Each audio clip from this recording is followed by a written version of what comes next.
জিবরিল একটি প্রশ্ন করেছিলেন, মাল ঈমান, ঈমান কাকে বলে? জবাবে রাসূল করিম সাল্লাল্লাহু আলাইহি ওয়াসাল্লাম বলে দিয়েছিলেন, ছয়টি কথা বিশ্বাস করার নাম ঈমান। ঈমানের মূল কথা ছয়টা। ঈমানের মূল কথা ছয়টা। ১ নম্বর আল্লাহকে বিশ্বাস করা, ২ নম্বর আল্লাহর ফেরেশতা বিশ্বাস করা, ৩ নম্বর আল্লাহর নাযিলকৃত আসমানী কিতাবগুলি বিশ্বাস করা, ৪ নম্বর আল্লাহর প্রেরিত নবী রাসূলগণকে বিশ্বাস করা, ৫ নম্বর আল্লাহর নির্ধারিত তকদীর বিশ্বাস করা, ৬ নম্বর পরকালীন চিরস্থায়ী জীবন বিশ্বাস করা। কথা হলো, জিবরিল যখন জিজ্ঞেস করলেন ঈমান কাকে বলে, জবাবে আল্লাহ রাসূল ঈমানের এই ৬টা মূল কথা বলেছেন। কুরআন হাদিসের ভান্ডারে এই ৬টা মূল কথা থাকে, আরো অনেকগুলি আনুষঙ্গিক কথা আছে। সবগুলি আনুষঙ্গিক কথা, ৬টা মূল কথার সাথে আর বাকি যত আনুষঙ্গিক কথা আছে সবগুলিকে সবিস্তারে দলিল প্রমাণ সহ উম্মতের শীর্ষস্থানীয় আলেম বাংলায় বাইরে বলা যায়, ইসলামী পরিভাষায় বলা যায় আকাবিরিন উম্মত।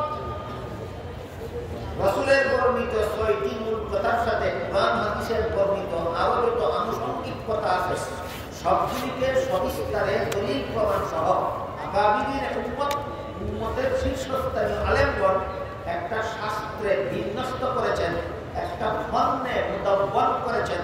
পরিভাষাগতভাবে এই শাস্ত্রটাকে ইলমে আকাইদ বলা হয়, ইলমে কালাম বলা হয়। সারমর্ম হলো, জিবরিলের এই প্রশ্নের জবাবে রাসূল তার উম্মতকে ইলমে আকাইদ শিক্ষা দিয়েছেন। হাদিসের মর্মটা আগাগোড়া শুনুন, আপনারা বুঝবেন আপনাদের পরিপূর্ণ দিন কোন জিনিসের নাম, কোথায় গিয়ে আপনি মুসলমানের খবর দেওয়া, শুধু এই যুগের নয় সেই যুগে নয়, সর্বযুগের মুসলমান কোন প্ল্যাটফর্মে গিয়ে খবর দেওয়া হবে এটা জানতে হলে এই হাদিসের আগাগোড়া মর্মটা স্মরণ রাখতে হবে।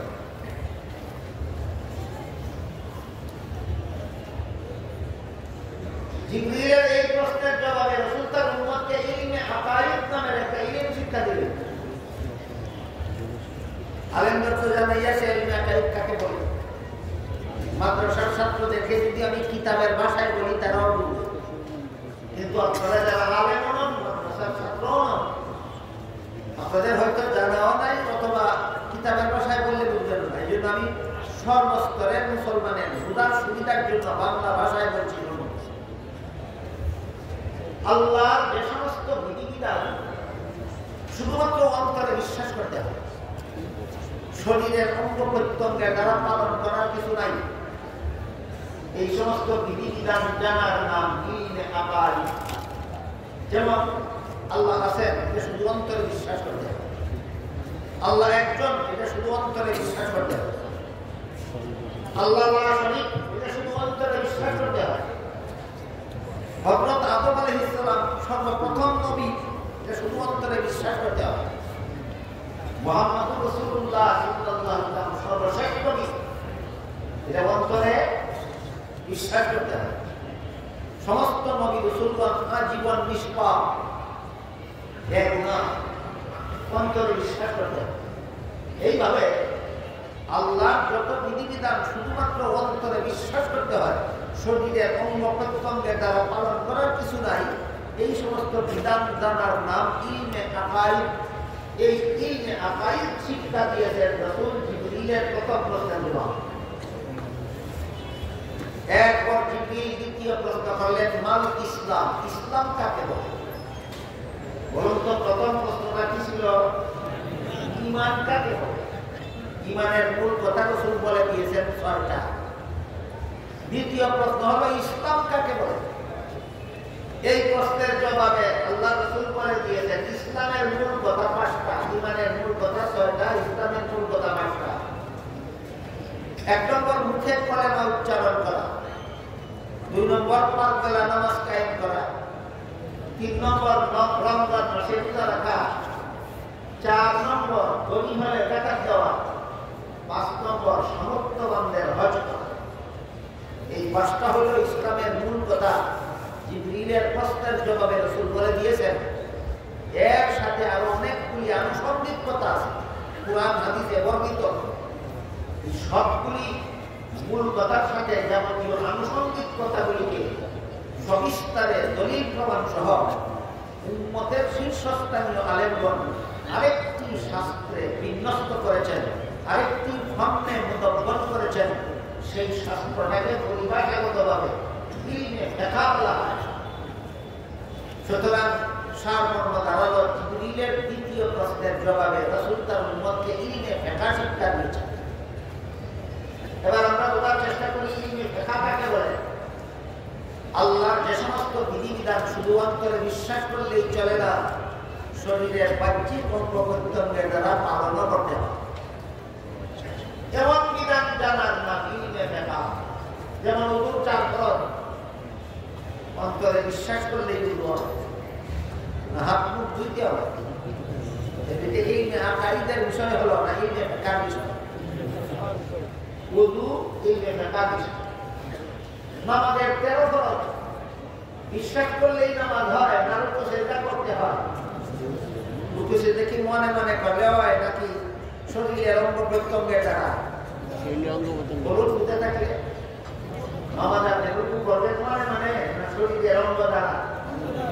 সিজদা করবেন মনে মনে না শরীরের অঙ্গ দ্বারা? আল্লাহ যে সমস্ত বিধান শুধু বিশ্বাস করলে চলে না, শরীরের বাহ্যিক অঙ্গ প্রত্যঙ্গের দ্বারা পালন করতে হয়।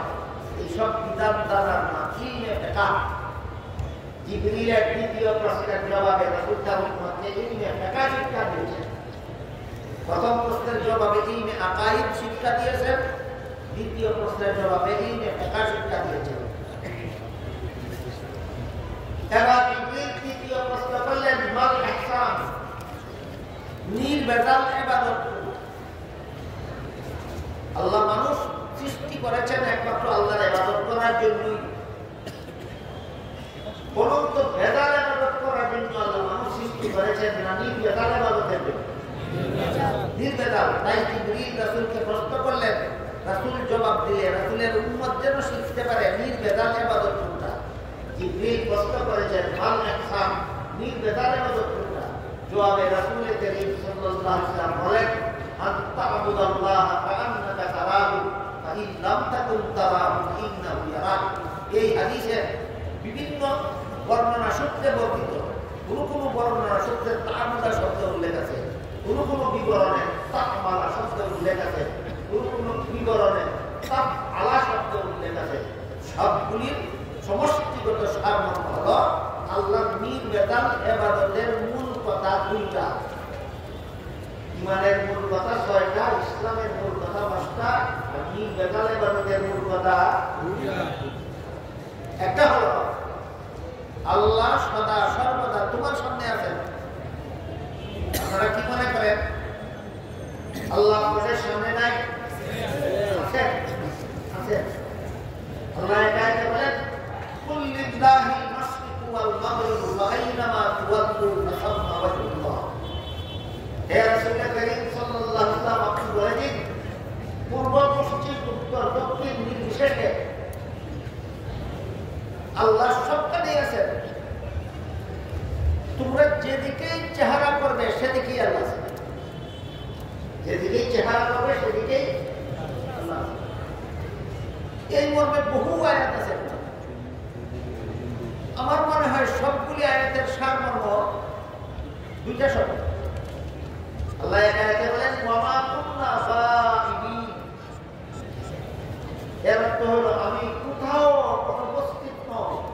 ওয়া মা কুন্না গায়বিনের তো আমি কোথাও অনুপস্থিত। আমার কথা যদি আপনারা বুঝেন তাহলে একটু দয়া করে বলুন, যিনি কোথাও অনুপস্থিত নন তিনি উপস্থিত কোথায়?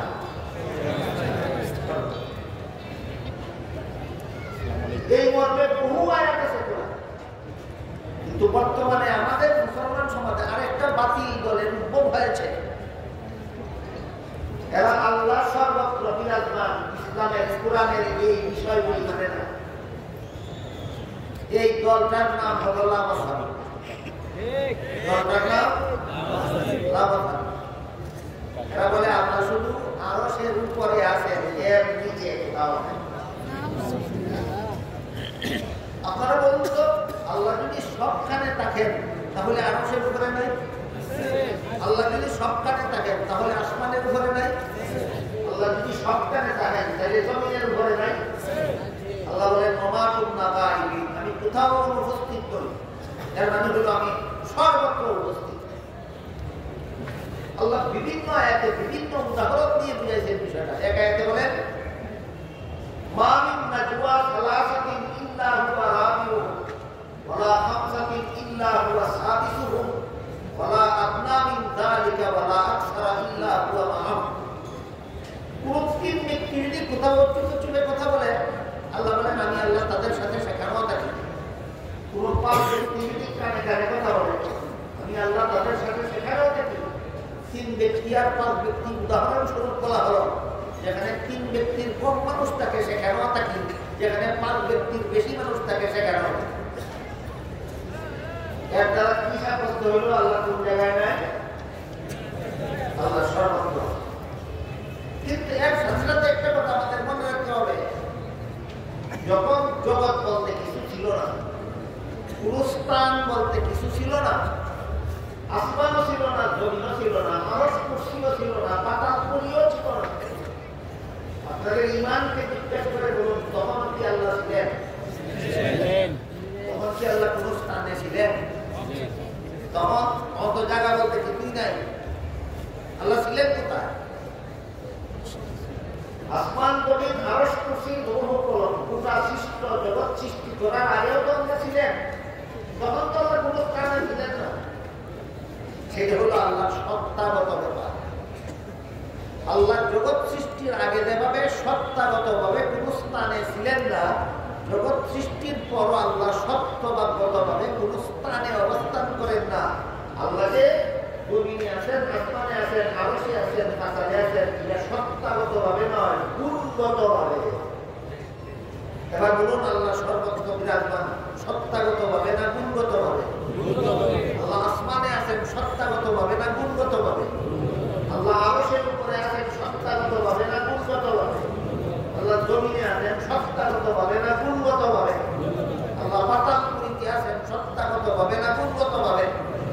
এই কথাটা, এই ব্যাখ্যাটা মনে রাখতে হবে। তা না হলে আপনারা অনায়াসে লামদাবিদের সব করে যাবেন। সবগুলি আয়াত কুফর করে শুধু একটি আয়াত আপনাদের শোনাবেন, বলবে আল্লাহ বলেছেন ইস্তাওয়া আলাল আরশ, আল্লাহ আরশের উপর আরোহণ করেছেন। শুধু এই আয়াতটা শোনাবে আর অনেকগুলি আয়াত আপনার কাছে লুকিয়ে রাখবে, আপনার আকীদাকে ধ্বংস করবে। এবার আমি এই ব্যাপারে আপনাদের প্রশ্ন করবো, সঠিক জবাব দিবেন না দিতে পারলে আমি আবার বলবো, কারণ এটা বুঝা না বুঝার পছন্দের কথা বলি, বুঝা না বুঝা নির্ভর করতেছে। একটা প্রশ্ন হলো, আল্লাহ সত্তাগত ভাবে কোন স্থানে থাকেন না? স্থান সৃষ্টি করার আগে যেমন ভাবে আল্লাহ কোন স্থানে ছিলেন না, আল্লাহ সত্তা জগৎ সৃষ্টির পরেও আল্লাহ সত্তাগত ভাবে কোন স্থানে থাকেন না। কিন্তু আল্লাহ যে কোরআনে বিভিন্ন আয়াতে সর্বত্র বিরাজমান বলেছেন, সেটা সত্তাগত ভাবে আল্লাহ সর্বত্র বিরাজমান না গুণগত ভাবে? এই দুইটা কথা মনে রাখুন, তারপরে চলুন প্রশ্নে যাবি এই আকিদা রাখবেন। জিবরিল জিজ্ঞেস করলেন নির্বেজাল ইবাদত কি? রাসূলুল্লাহ কারীম সাল্লাল্লাহু আলাইহি ওয়াসাল্লাম আল্লাহ নির্বেজাল ইবাদতের দুইটা মূল কথা বলে দিলেন। দেখি পিছনের কথা ভুলে গেলেন কিনা?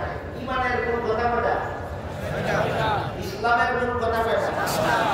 আর নির্বেজাল ইবাদতের মূল কথা রাসূল বলে দিলেন দুইটা। একটা হলো আল্লাহ সর্বদা তোমার সাথে আছেন। এবার বলুন, সত্তাগত ভাবে না গুণগত ভাবে? আল্লাহ সর্বদা প্রত্যেকটা মানুষের সামনে সামনে আছেন গুণগত ভাবে।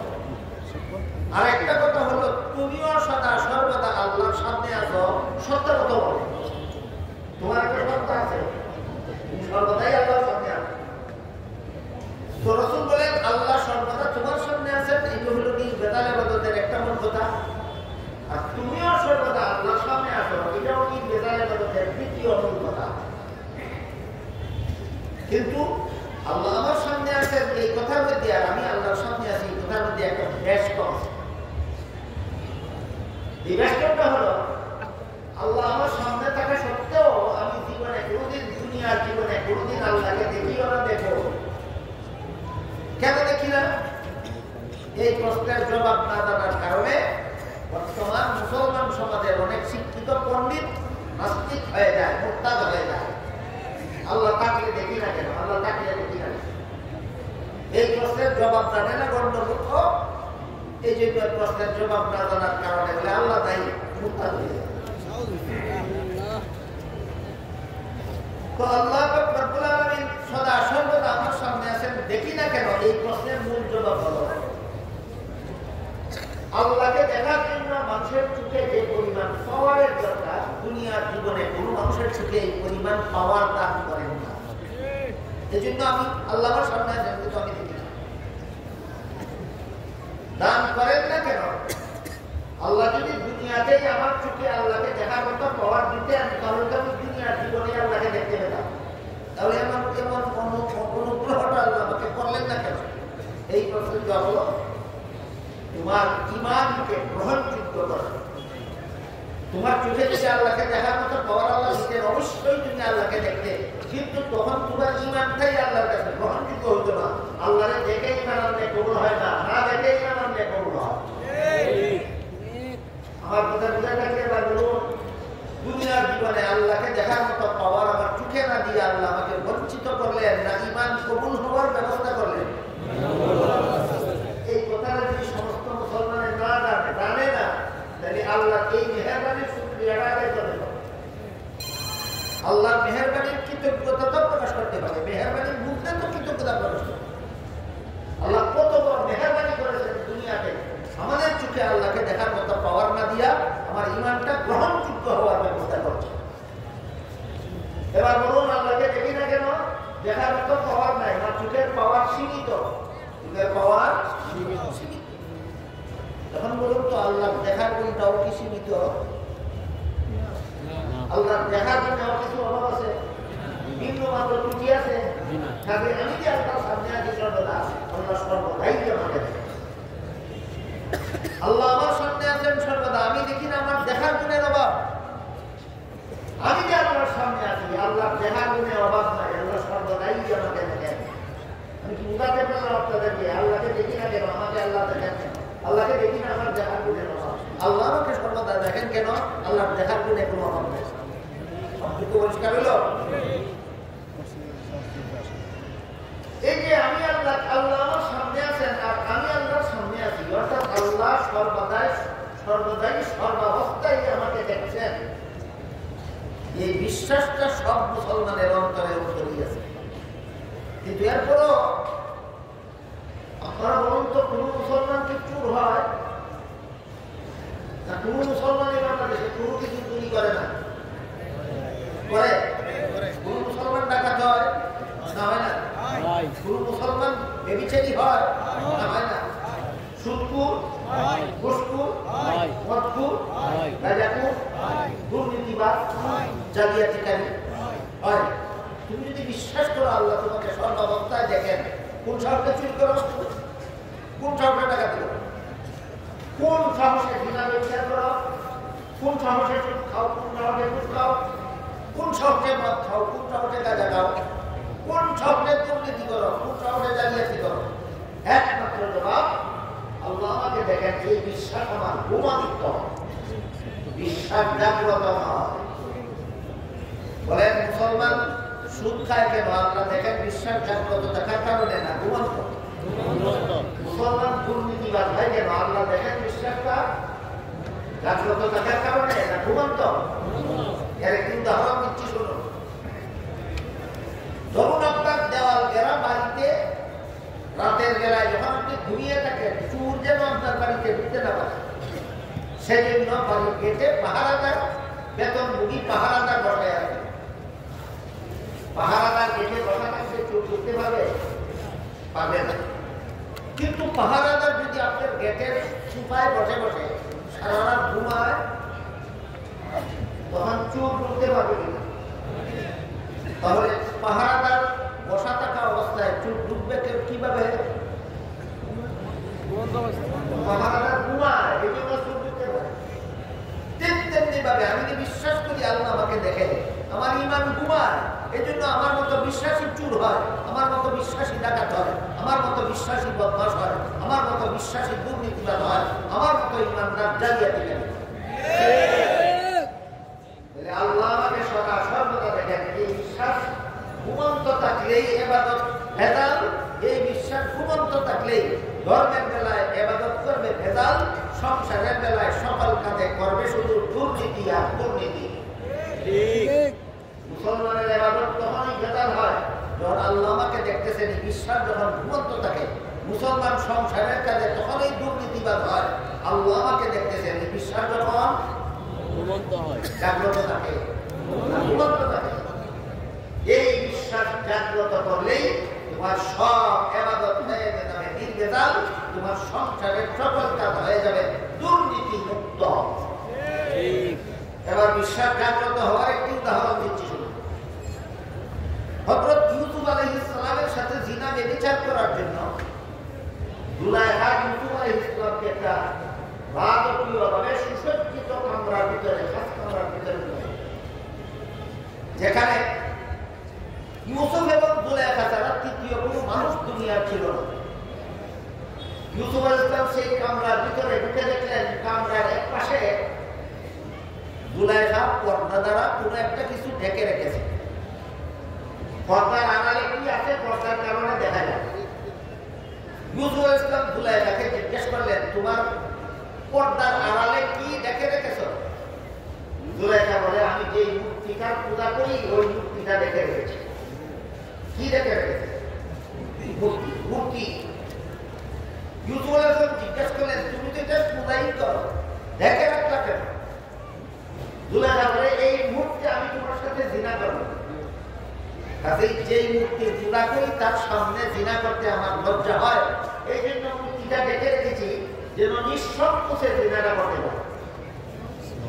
ইউসুফ আলাইহিস সালাম বললেন, আমার সাথে জিনা করার জন্য মূর্তি ঢেকে রেখেছ কেন? মূর্তির সামনে জিনা করলে কি মূর্তি দেখবে? আপনারা কি বলেন?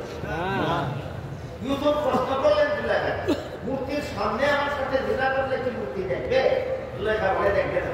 তখন ইউসুফ বললেন, এটাকে ডাকলেও দেখে না, না ডাকলেও দেখে না, তাহলে ডাকার দরকারটা কি ছিল? প্রশ্ন বুঝতে পারতেছেন? তখন জুলাইখা বলে, যদিও আমার মূর্তিকে না ডাকলেও দেখে না, কিন্তু যে কারিগর মূর্তিটা নির্মাণ করেছে সেই কারিগর মূর্তির চোখের মধ্যে দেখার ভঙ্গি দিয়ে নির্মাণ করেছে। আসলে দেখে না, কিন্তু তার চোখের মধ্যে দেখার একটা ভঙ্গি আছে, এই ভঙ্গিটার কারণেই আমার লজ্জা হয়।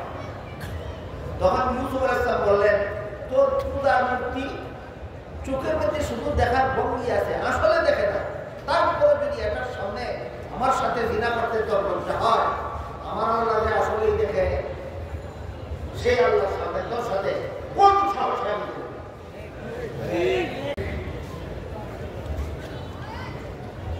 পরিবহন দেখেন একটা রাখাল ছেলে, একটা ছাগলের কথা ছিল। সেই রাখাল ছেলে তার পালের একটা দুধের ছাগলের দুধ দহন করে পান করেছে। খলিফা সেই রাখাল ছেলের কাছে গিয়ে বললেন, রাখাল ভাই, তোমাকে দেখলাম একটা দুধের একটা ছাগলের দুধ দহন করে পান করেছ, দয়া করে আরেকটা ছাগলের দুধ দহন করে আমাকে একটু পান করতে দাও, আমার পেটে বড় খিদা। রাখাল ছেলে খলিফা উমরের নাম তো শুনেছে, কিন্তু দেখেনি কোনদিন। এটি তো স্বাভাবিক। বর্তমান বাংলাদেশের অন্তর্বর্তীকালীন সরকার প্রধানকে নাম তো চিনেন সবাই, দেখেছেন সবাই, এইরকম প্রধান শাসনকর্তার নাম চিনে রাখে, সবাই চিনে, কিন্তু সবাই তো দেখার সুযোগ পায় না। রাখাল ছেলে এরকমই ছিল, খলিফা উমরের নাম জানে কিন্তু দেখার সুযোগ পায় না, চিনে না। তাই রাখাল ছেলে খলিফা উমর না বলে বলল মুসাফির ভাই। মুসাফির ভাই কেন বলল? খলিফা উমরকে চিনে না। রাখাল ছেলে বলে, মুসাফির ভাই, এই ছাগলের পালের মালিক আমি নই, আমি মালিকের বেতন ভূমির চাকর। মাস শেষে মালিক আমাকে যে নগদ টাকা দেবে সেটাও আমার বেতন। বাকালি করার সময় পেটে খিদা লাগলে আমি একটা দুধের ছাগল দোহন করে দুধ পান করি, সেটাও আমার বেতন। তুমি যেহেতু আমার মালিকের বেতন ভূমির চাকর না, কাজেই মালিকের অনুমতি ছাড়া আমি তোমাকে এক ফোঁটা দুধ দিতে পারবো। রাখাল ছেলের জবাবে খলিফা উমরের পেটের খিদা নিবারণ হলো, কিন্তু উমর দুঃখিত হলেন। উমর মানে আরো আনন্দিত হলেন। কিভাবে যে আমার পেটের খিদা গেলে নাই, আমার দেশের একটা রাখাল ছেলে মালিকের অনুমতি ছাড়া মালিকের মাল তসরুফ করে না, এতেই আমার আত্মাটা তুষ্ট। আমার দেশের একটা রাখাল ছেলে এত বড় আমানতদার, তার মালিকের অনুমতি তোমার কাছে বিক্রি করে মূল্যটা যদি আমি আত্মসাৎ করে ফেলি, আমার মালিক জমান করে দেখবে ছাগলেরটা কম, তখন তো আমাকে জিজ্ঞেস করবে ছাগলেরটা কম কেন, মালিককে কি দেবে? মুসাফির দুঃখা রাখাল ছেলেকে বলে, মালিককে বলবা ছাগল একটা বাঘে ধরে নিয়ে গেছে। বাঘে ছাগল ধরে নিয়ে গেলে রাখাল ছেলের ফিরাবার ক্ষমতা নাই, কাজে তোমার বিরুদ্ধে কোনো বিচার চলবে। এই কথা শুনে রাখাল ছেলে মুসাফির দুঃখার বিরুদ্ধে দারুণ ভাবে খেপে গেল। রাখাল ছেলে মুসাফির দুঃখার উপর দারুণ ভাবে খেপে গেল। বলে, মুসাফির আমার একটা কথা শুনে যা, তুই জেনে রাখিস আমি আমার মালিকের বিশ্বস্ত চাকর। আমি যদি বলি ছাগল একটা বাঘে ধরে নিয়ে গেছে, আমার বিরুদ্ধে বিচার দায়ের করবে, বিন্দু মাত্র সন্দেহ করবে না, শতকরা 100 ভাগ বিশ্বাস করবে ছাগল একটা বাঘে ধরে নিয়ে গেছে। কিন্তু তুই বল, সে বিচারে যে আল্লাহ যখন জিজ্ঞেস করবেন মালিকের ছাগলটা কি করছি, তখন কি করবে? আমি যে তোর কাছে মালিকের ছাগল বিক্রি করে মূল্যটা আত্মসাৎ করে ফেলবো, আল্লাহ কি দেখে না? আল্লাহর কাছে কি করবে?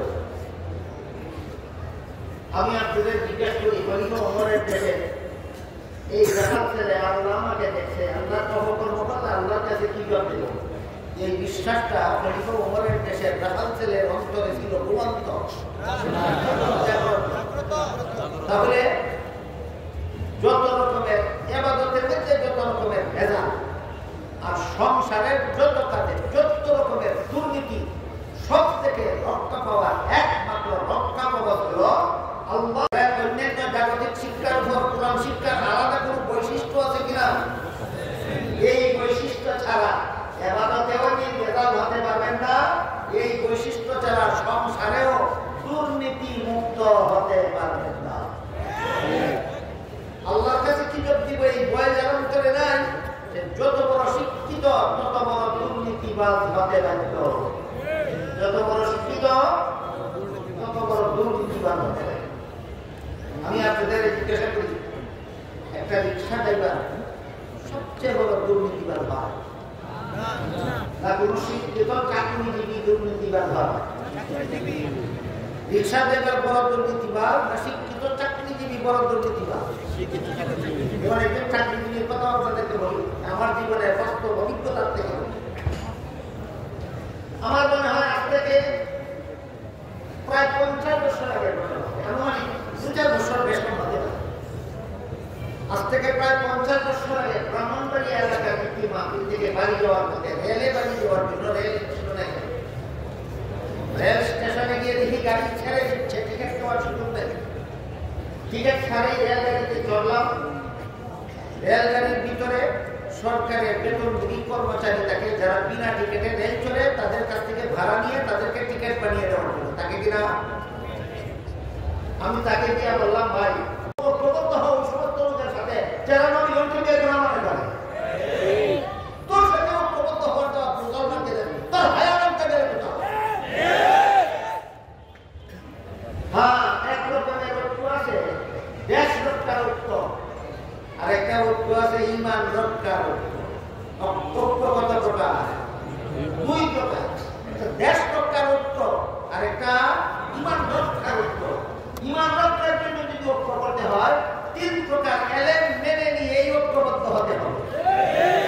ইমান রক্ষার জন্য যদি মুসলমানের ঐক্যবদ্ধ হতে হয়, কত এলিম বজায় রেখে ঐক্যবদ্ধ হতে হবে। 3 প্রকার এলিম বজায় রেখে ঐক্যবদ্ধ হতে হবে।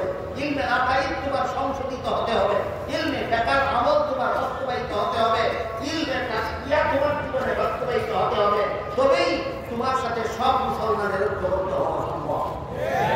আরেকটা আছে দেশ রক্ষার জন্য ঐক্যবদ্ধ। জানেন তো, দেশ রক্ষার জন্য ঐক্যবদ্ধ হওয়ার ম্যানিফেস্টো আল্লাহ রাসূল সাল্লাল্লাহু আলাইহি ওয়াসাল্লাম প্রদান করেছেন ঐতিহাসিক মদিনা শহর। খুব শর্টকাটে এক মিনিট বলে মুহাম্মদুর রাসূলুল্লাহ সাল্লাল্লাহু আলাইহি ওয়াসাল্লাম 53 বছর বয়সে মক্কা শরীফ থেকে হিজরত করে মদিনা শরীফে সেখানে গিয়েই একটা রাষ্ট্র প্রতিষ্ঠা করলেন, গিয়েই একটা রাষ্ট্র প্রতিষ্ঠা করলেন। সেই রাষ্ট্রের পরিচালনার জন্য আল্লাহ রাসূল একটা লিখিত সংবিধান তৈরি করলেন। ইতিহাসে পাওয়া যায় মুহাম্মদুর রাসূলুল্লাহ পৃথিবীর ইতিহাসে সর্বপ্রথম ব্যক্তি যিনি কোনো রাষ্ট্র পরিচালনার জন্য লিখিত সংবিধান তৈরি করছিলেন। এর আগে দুনিয়ার যত রাজা বাদশা যত দেশ শাসন করত তাদের লিখিত কোনো সংবিধান ছিল না। তাদের প্রথাগত কতগুলি মুখস্থ নিয়ম নীতির ভিত্তিতে তারা দেশ শাসন করত। একমাত্র ব্যক্তি মুহাম্মদুর রাসূলুল্লাহ সাল্লাল্লাহু আলাইহি ওয়াসাল্লাম মক্কা শরীফ থেকে হিজরত করে মদিনা শরীফ গিয়ে একটা রাষ্ট্র প্রতিষ্ঠা করেছিলেন। সেই রাষ্ট্রের পরিচালনার জন্য একটা লিখিত সংবিধান তৈরি করেছিলেন। ইতিহাসের ভাষায় সংবিধানটার নাম ছিল মদিনা সনদ। ইতিহাসের ভাষায় সংবিধানটার নাম ছিল মদিনা সনদ। মদিনা সনদের দুই একটা ধারা উপধারা আপনাদেরকে শোনাচ্ছি। রাসূলের লিখিত সংবিধানের দুই একটা ধারা উপধারা আপনাদেরকে শোনাচ্ছি, যারা আমাকে আপনারা বুঝতে পারেন দেশ রক্ষার ঐক্য কিভাবে হয়। ইমান রক্ষার ঐক্য আর দেশ রক্ষার ঐক্য একরকম নয়। ইমান রক্ষার ঐক্য হয় শুধু মুসলমানদেরকে নিয়ে, আর দেশ রক্ষার ঐক্য হয় দেশবাসী সমস্ত নাগরিকদেরকে নিয়ে। দেশ রক্ষার ঐক্য হয় দেশবাসী সমস্ত নাগরিকদেরকে নিয়ে। কিভাবে এবার দেখুন, আল্লাহ রাসূল সাল্লাল্লাহু আলাইহি ওয়াসাল্লাম ঐতিহাসিক মদিনা সনদের একটা ধারা উল্লেখ করলেন। মদিনায় বসবাসকারী মুসলমানের আগে তাদের ধর্ম পালনের স্বাধীন। অন্য কোন ধর্মাবলম্বী মুসলমানদের ধর্ম পালনে বাধা দেওয়ার অধিকার রাখে না। তেমনিভাবে মদিনায় বসবাসকারী ইহুদিরাও তাদের ধর্ম পালনে স্বাধীন। কোন মুসলমান ইহুদিদের ধর্ম পালনে বাধা দেওয়ার অধিকার রাখে না। সুতরাং এক দেশের বাসিন্দা, এক দেশের নাগরিক যদি বিভিন্ন ধর্মাবলম্বী হয়, তাহলে সমস্ত ধর্মাবলম্বীদেরকে তাদের ধর্ম পালনের স্বাধীনতা দেওয়ার জন্য মানব রচিত কোন মন গড়া মতবাদের দরকার আছে না? মদিনা সনদ যথেষ্ট। ইসলামের বিধান মতো দেশ শাসন করতে তোমাকে ভূতে ধরে না বাগে ধরে, তুমি আলাদা মন গড়া মতবাদ ব্যবহার করতে চাবে না। আমার কথা বুঝে থাকে, মুসলমান দেশের অমুসলিম নাগরিকদের ধর্মীয় স্বাধীনতার জন্য মানব রচিত কোন মন গড়া মতবাদের দরকার না কুরআন হাদিস যথেষ্ট? একটু আগে বলেছি সূরাতুল বাকারার 256 নম্বর আয়াতে আল্লাহ বলেছেন লা ইকরাহা ফিদ্দীন, ধর্মের বেলায় বলতে চলবে না, সমস্ত ধর্মাবলম্বীরা আপন আপন ধর্ম পালন করবে। তবে ধর্মীয় স্বাধীনতার জন্য আলাদা নামের কোনো মতবাদের দরকার না, কুরআন হাদিস যথেষ্ট। কুরআন হাদিসে সমস্ত ধর্মাবলম্বীদের ধর্মীয় স্বাধীনতা থাকা সত্ত্বেও যারা কুরআন হাদিস মতো দেশ শাসন করতে রাজি না, মন গড়া মতো আলাদা পরিভাষা ব্যবহার করে, এরা কুরআন হাদিস মনে প্রাণে মেনে নিতে পারে না? মনে প্রাণে মেনে নিতে পারে না। মনে প্রাণে নিতে পারে।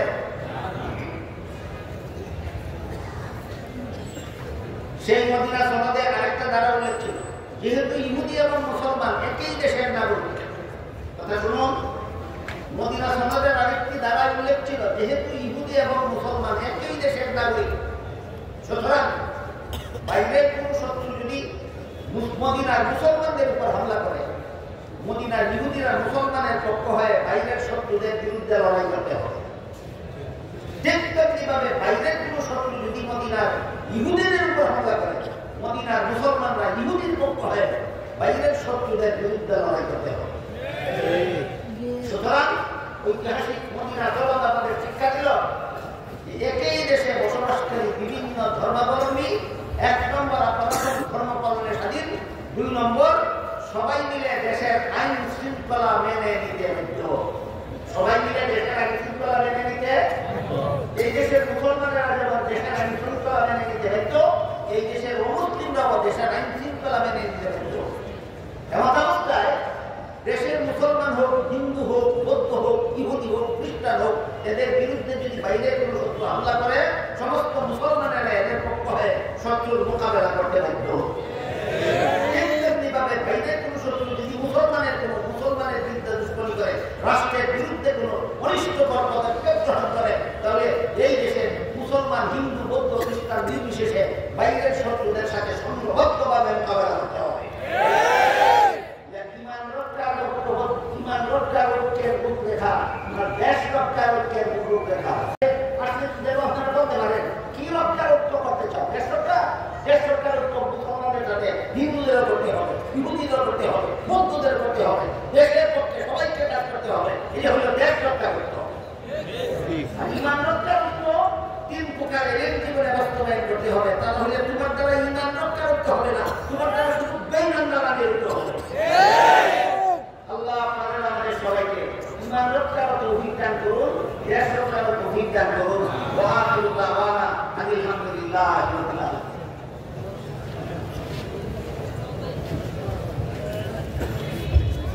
আলহামদুলিল্লাহ। অত্যন্ত গুরুত্বপূর্ণ আলোচনা পেশ করার জন্য আমরা হযরত মাওলানাকে আমাদের জামাতের পক্ষ থেকে আন্তরিক ধন্যবাদ জানাচ্ছি। সুপ্রিয় উপস্থিতি, আজকে অত্যন্ত গুরুত্বপূর্ণ আপনাদের সকলেরই পছন্দ